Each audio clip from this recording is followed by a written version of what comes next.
Hello everyone, welcome to Akhil Priya classes. मैं हूं प्रियंका अखिलेश दीक्षित और आज हम करने जा रहे हैं क्लास 8 के chapter number 6 combustion and flame के बारे में। तो चलिए स्टार्ट करते हैं हमारी आज की वीडियो।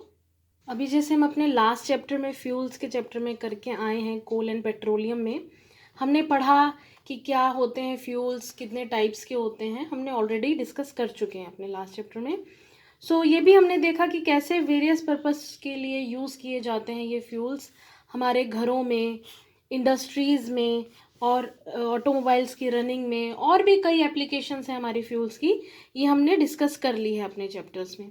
तो जैसे कि हमारे पास जो फ्यूल्स हैं वो अवेलेबल क्या हैं, काउडंग, वुड, कोल है, चारकोल है, petrol, diesel, compressed natural gas CNG. ये कुछ फ्यूल्स हैं जो हम अपनी डेली लाइफ में फॉर डिफरेंट पर्पसेस हम लोग यूज़ कर रहे हैं।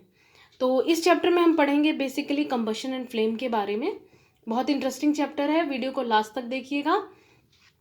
अब सबसे पहला, अब हम चैप्टर जब करेंगे तो वीडियो में आपको क्या है, क्वेश्चंस भी मिलेंगे। वो क्वेश्चंस आपके एग्जामिनेशन पॉइंट ऑफ व्यू से भी आ सकते हैं और प्लस आपकी अपनी नॉलेज के लिए भी हैं। अब सबसे पहले जो हम ये चैप्टर स्टार्ट कर रहे हैं तो सबसे पहला हमारे पास जो क्वेश्चन आ रहा है वो ये है कि what is the difference between the burning of a candle and the burning of a fuel like coal. आप लोगों ने देखा है कि कैंडल जब बर्न होती है तो वो कैसे बर्न होती है, और अगर आप लोगों ने कोयले को जलते हुए देखा होगा तो वो भी देखा होगा कि वो कैसे जलता है। आपको आगे पिक्चर्स में मैं दिखा देती हूँ। तो कोयले और कैंडल की बर्निंग में क्या डिफरेंस होता है, ठीक है। ये क्वेश्चन आपका आ जाता है 1 मार्क के क्वेश्चन में। तो इसमें आंसर आपको ये लिखना है कि candle burns with a flame. जब आपने देखा है कि कैंडल जब बर्न होती है तो एक फ्लेम के साथ में बर्न होती है, लेकिन जब कोयला बर्न होता है तो उसमें फ्लेम नहीं होती है, ठीक है। ये आप लोगों को ध्यान रखना है और यही आंसर आपको लिखना है अगर आपसे पूछा जाता है एग्जामिनेशन में कि what is the difference between the burning of candle and coal. तो आपको आंसर करना है candle burns with a flame. Candle जो है फ्लेम के साथ बर्न करती है, लेकिन कोयला जब बर्न होता है तो उसमें कोई भी फ्लेम नहीं उठती है। तो आई थिंक ये क्लियर हो गया होगा। तो अब हम करते हैं बर्निंग ऑफ मैग्नीशियम।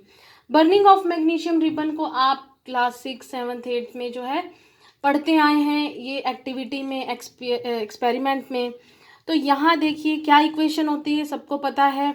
मैग्नीशियम को जब एयर की प्रेजेंस में, या हम ये कह सकते हैं ऑक्सीजन की प्रेजेंस में बर्न किया जाता है तो मैग्नीशियम ऑक्साइड बनता है, हीट रिलीज होती है, लाइट रिलीज होती है। ओके, तो ये इक्वेशन है जिसमें आपको एक्सप्लेनेशन भी मिल रहा है और इक्वेशन भी मिल रहा है।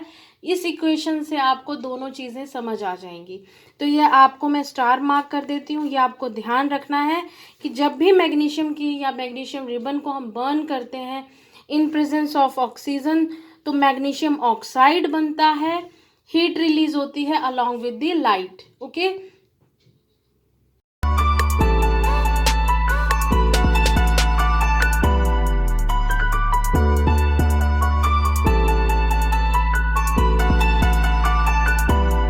तो अब हम पढ़ेंगे बर्निंग ऑफ चारकोल। तो आप लोगों को पता है कि चारकोल जो है कार्बन की फॉर्म होती है। तो मान लीजिए कि चारकोल को या हमने कोल को अगर बर्न किया है तो बर्न होने के बाद उनका जो प्रोडक्ट मिलता है वो मिलता है CO2, यानी कि कार्बन डाइऑक्साइड रिलीज होती है, हीट प्रोड्यूस होती है along with the light. Okay, तो हम ये कह सकते हैं कोल और चारकोल जो है दोनों क्या है, कार्बन की फॉर्म है। तो हम इक्वेशन को ऐसे लिख सकते हैं कि C+O2, यानी कि बर्निंग जो हो रही है in the presence of oxygen हो रही है और प्रोडक्ट मिल रहा है हमें कार्बन डाइऑक्साइड, हीट रिलीज हो रही है और लाइट प्रोड्यूस हो रही है। ओके, तो ये थी हमारी इक्वेशन बर्निंग ऑफ चारकोल की। अब हम पढ़ेंगे कंबशन क्या होता है। तो ये हमारे चैप्टर की सबसे फर्स्ट डेफिनेशन है और बहुत इंपॉर्टेंट है, एग्जाम्स में बहुत ज़्यादा पूछी जाती है। तो इसको आपको रट लेना है, बहुत ही आसान है, समझना भी है और एग्जामिनेशन के लिए इसको रट भी लेना है। तो देखिए कंबशन क्या होता है। कंबशन क्या है, एक तरह से केमिकल प्रोसेस होता है जिसमें क्या है, कोई भी सब्सटेंस अगर वो ऑक्सीजन के साथ में रिएक्ट करता है तो वो हीट प्रोड्यूस करेगा। अगर वो हीट प्रोड्यूस करता है तो उस प्रोसेस को हम कहते हैं कंबशन। तो चलिए इसकी टेक्निकल डेफिनेशन पढ़ लेते हैं।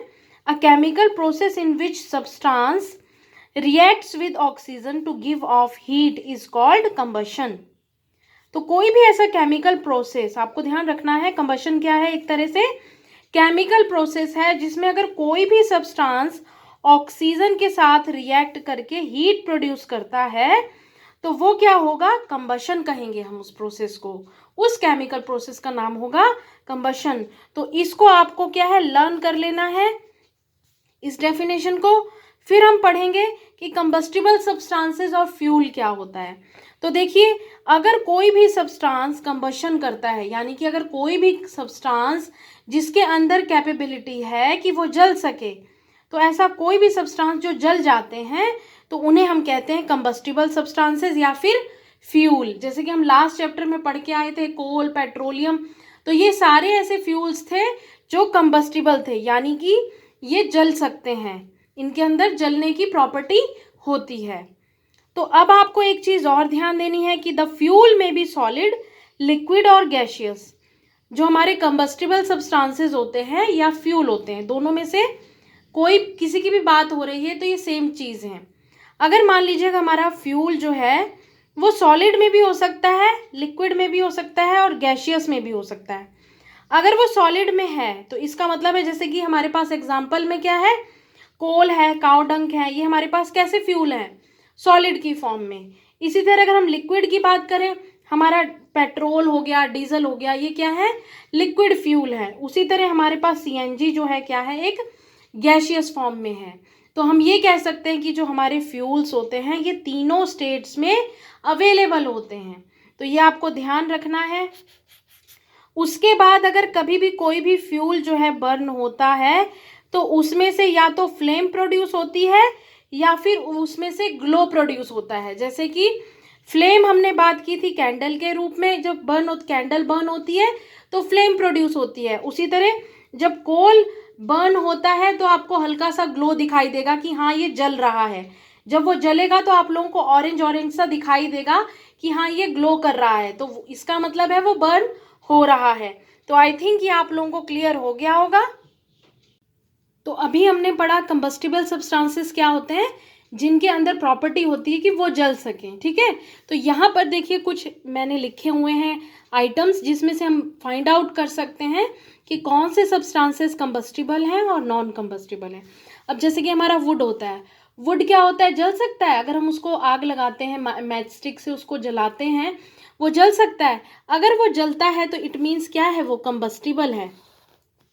वहीं अगर आयरन नेल को आप जलाना चाहते हैं तो वो जलता है, नहीं जलता है, तो वो क्या है, एक तरह से नॉन कंबस्टिबल है। आप पेपर को अगर हीट देते हैं लाइटर से या फिर मैच स्टिक से तो वो बर्न होता है ना, तो इसका मतलब है वो क्या है, कंबस्टिबल है। उसी तरह स्टोन क्या है, स्टोन को आप जला सकते हैं, नहीं जला सकते हैं, तो वो क्या हो गया, एक नॉन कंबस्टिबल हो गया।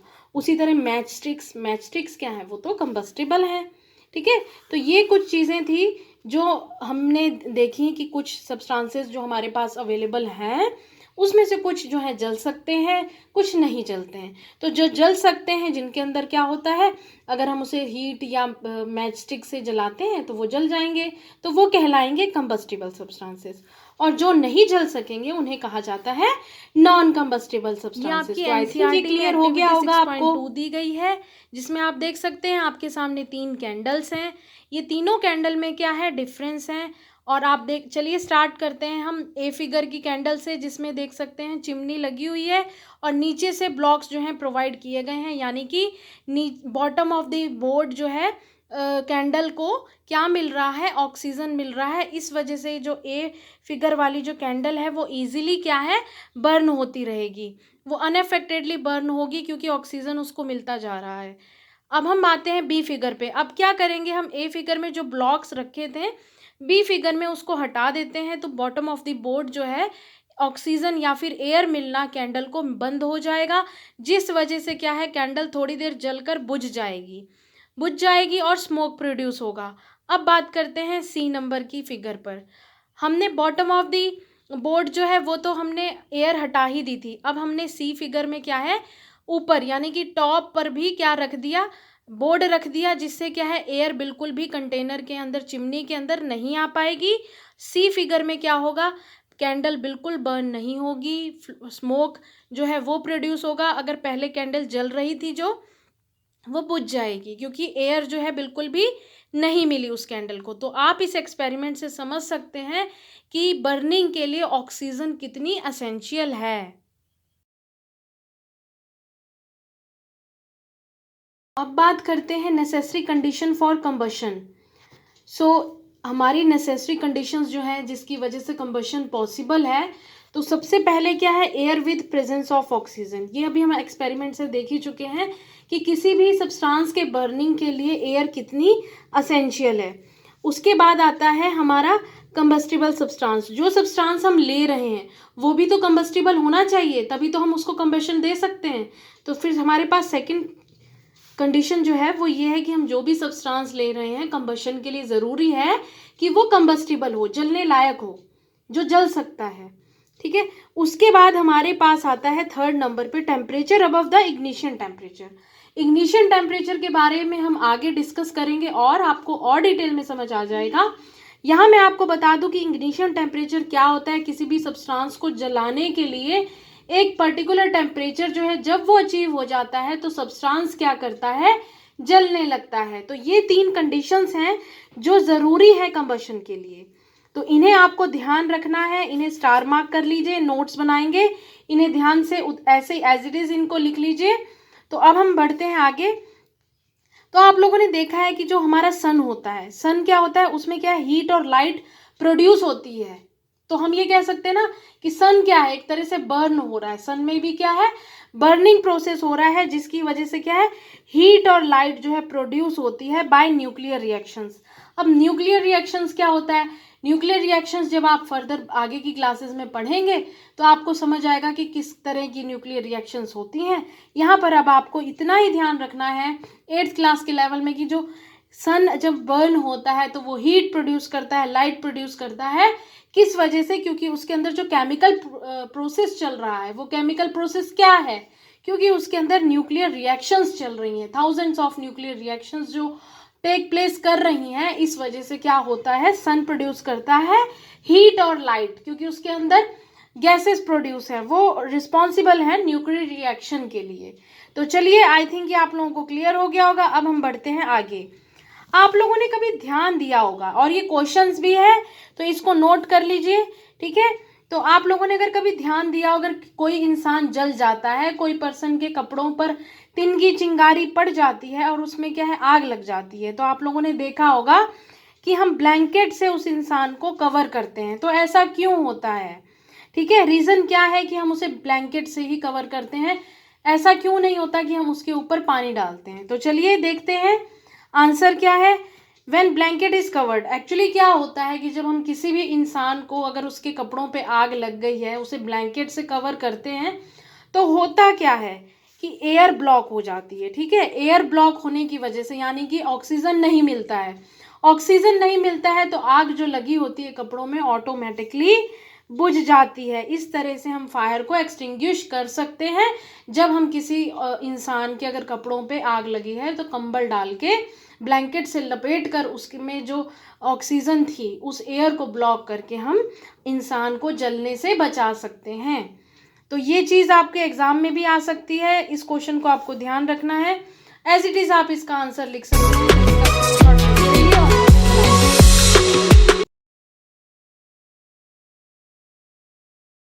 आप लोगों ने देखा होगा माचिस की तीली से अगर हम कोई भी चीज़ जलाना चाहते हैं तो माचिस की तीली अपने आप जो है जल जाती है जब एयर की प्रेजेंस होती है। इसी तरह अगर हम माचिस की तीली से हम किसी वुड के पीस को जलाते हैं तो वो भी इजीली हो जाता है। क्यों हो जाता है, क्योंकि एटमॉस्फेयर में जो एयर प्रेजेंट है जिसमें ऑक्सीजन ज़रूरी है, तो इस वजह से क्या है, कोई भी चीज़ अपने आप जल जाती है। हम ऑलरेडी एक्सपेरिमेंट भी कर आए हैं कि कितना ज़रूरी है ऑक्सीजन का होना, एयर में ऑक्सीजन का होना, जिसकी वजह से क्या है, हमारा कोई भी कंबस्टिबल सब्सटेंस जो है वो बर्न होगा। अब आप लोगों ने एक चीज़ और देखी होगी, गर्मियों के टाइम में आप लोगों ने न्यूज़ में देखा ही होगा, सुना होगा, ठीक है, क्या होता है, जंगलों में आग लग गई। ये बहुत ही ओकेजनली हर साल होता है, किसी ना किसी कंट्री में होता है ये ज़रूर। क्या होता है एक्चुअली कि सूखी जो घास होती है जंगलों में, जो ड्राई ग्रासेस लगी होती हैं, जिसकी वजह से क्या है, वो कैच कर लेती हैं फायर को, और फायर जब वो कैच करती हैं तो वो धीरे धीरे क्या है, पेड़ों पे लग जाती है, पेड़ों से वो धीरे धीरे बढ़ती चली जाती हैं तो फॉरेस्ट में, पूरे फॉरेस्ट में क्या है, एक तरह से हम ये कह सकते हैं आग लग जाती है, और जिसको क्या है कंट्रोल करना बहुत मुश्किल हो जाता है। और आप लोगों ने सुना होगा न्यूज़ में कि एयरप्लेन के थ्रू क्या है उस पर वाटर डाला जाता है आज, जहाँ पर भी, जिस फॉरेस्ट में भी आग लगती है। तो ऐसा क्यों होता है? वहाँ तो कोई माचिस की तीली नहीं लेके जाता, जानवरों के पास होता नहीं है, तो ऐसा क्यों हो जाता है? तो उसका रीज़न है कि हमने अभी पढ़ा था एक टॉपिक, एक मैंने नेसेसरी कंडीशन आप लोगों को बताई थी, इग्निशन टेम्परेचर। यानी कि अगर किसी भी सब्सटेंस को एक टेम्परेचर मिल जाता है जिस पर वो जलना स्टार्ट हो जाए, अगर वो इग्निशन टेम्परेचर, यानी कि सूरज की तपन इतनी ज़्यादा थी कि ड्राई ग्रास में ऑटोमेटिकली, यानी कि वो इग्निशन टेम्परेचर मिल गया, और उस इग्निशन टेम्परेचर के मिलने से उसमें क्या है अपने आप आग लग जाती है, और वो धीरे धीरे फैलती चली जाती है, क्योंकि हमारे फॉरेस्ट सूखे हुए हैं और गर्मियों की धूप से वो और तेज़ फैलती चली जाती है। तो इसी वजह से क्या होता है, आग लग जाती है हमारे फॉरेस्ट में विदाउट मैच स्टिक। तो आप लोगों ने देखा कि because of extreme heat dry grasses achieve the ignition temperature, उन्हें क्या मिल जाता है, इग्निशन टेम्परेचर जो है वो मिल जाता है, जिसकी वजह से वो फायर को कैच कर लेती हैं। तो अब हम पढ़ेंगे कि इग्निशन टेम्परेचर होता क्या है। तो आप लोगों को समझ आ गया होगा कि किसी भी ऑब्जेक्ट को जलने में इग्निशन टेम्परेचर का भी रोल है, कि जैसे ही आपने देखा होगा, ठीक है, 40 डिग्री है, 45 डिग्री है, नहीं जली घास, हमारा फॉरेस्ट बर्न नहीं हुआ, लेकिन जैसे ही उसको एक बहुत ज़्यादा धूप पड़ी, बहुत ज़्यादा उसको टेम्परेचर मिल गया, ग्रासेस को इग्निशन टेम्परेचर मिल गया और वो खुद से जलना स्टार्ट हो जाती हैं। तो चलिए अब देखते हैं कि इग्निशन टेम्परेचर क्या होता है। The lowest temperature at which a substance catches fire. तो सबसे मिनिमम अमाउंट ऑफ जो टेम्परेचर किसी भी सब्सटेंस को जलने के लिए चाहिए, यानी कि फायर को कैच करने के लिए चाहिए, सबसे मिनिमम लोवेस्ट टेम्परेचर, उस लोवेस्ट टेम्परेचर को हम कहते हैं इग्निशन टेम्परेचर। तो आपको ध्यान रखना है इग्निशन टेम्परेचर क्या होता है, सबसे लोवेस्ट टेम्परेचर जो किसी भी सब्सटेंस को चाहिए खुद को बर्न करने के लिए, उसे हम कहेंगे इग्निशन टेम्परेचर। तो चलिए देखते हैं, नोट लिखा है मैंने, आप भी इसको नोट कर लीजिएगा। जो कंबस्टिबल सब्सटेंसेस होते हैं वो तब तक फायर कैच नहीं कर पाते जब तक उनको इग्निशन टेम्परेचर नहीं मिल जाता।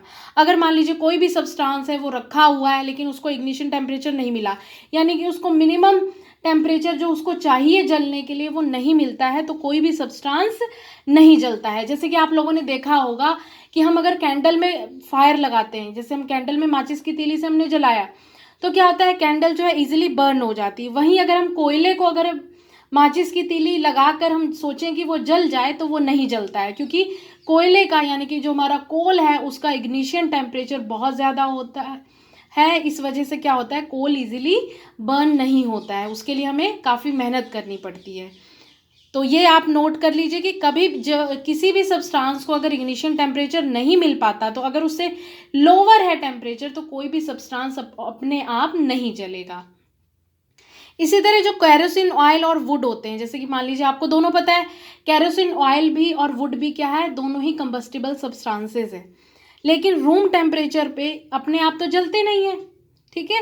तो इस वजह से क्या है, ये दोनों क्या है, रूम टेम्परेचर पे फायर कैच नहीं करते हैं। तो आपको ध्यान देना है कि लेकिन अगर हम जैसे ही कैरोसिन ऑयल को जरा सा भी हीट दे देते हैं तो वो क्या करता है, कैच कर लेता है फायर, है ना, क्योंकि हम रूम टेम्परेचर पर रखे हुए हैं। रूम टेम्परेचर क्या होता है, 25 to 30 डिग्री होता है, मान लीजिए। तो रूम टेम्परेचर में उसको आग नहीं लगती, लेकिन जैसे ही हम उसको लाइट देते हैं, हीट देते हैं, तो कैरोसिन ऑयल क्या करता है, बहुत जल्दी फायर कैच करता है। उसी तरह आप देखिएगा कि अगर कोई वुड होती है, अगर हम वुड को भी अगर हम माचिस की तीली से जलाते हैं तो क्या होता है, वो फायर कैच कर तो लेती है लेकिन वो पूरी नहीं जलती। क्यों नहीं जलती, क्योंकि इग्निशन टेम्परेचर, ऐसा क्यों होता है, ठीक है।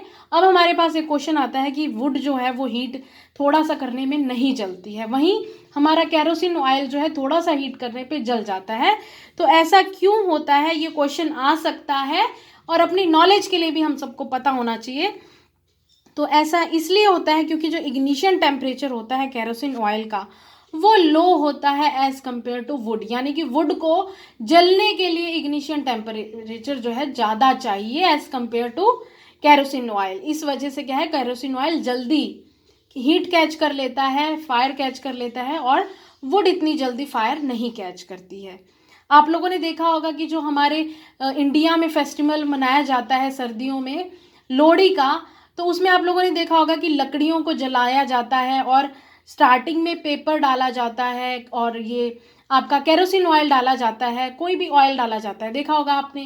ठीक है, तो ये ऑयल और जो पेपर होते हैं इनके इग्निशन टेम्परेचर बहुत कम होते हैं एज़ कम्पेयर टू वुड, इसलिए इन्हें स्टार्टिंग में डाला जाता है ताकि इससे क्या है, फायर कैच कर सके हमारी वुड। तो आई थिंक ये आप लोगों को क्लियर हो गया होगा। आप इसको एज इट इज़ जो है स्क्रीनशॉट लेते रहिए, अपने जो नोट्स हैं उन्हें बनाते रहिए।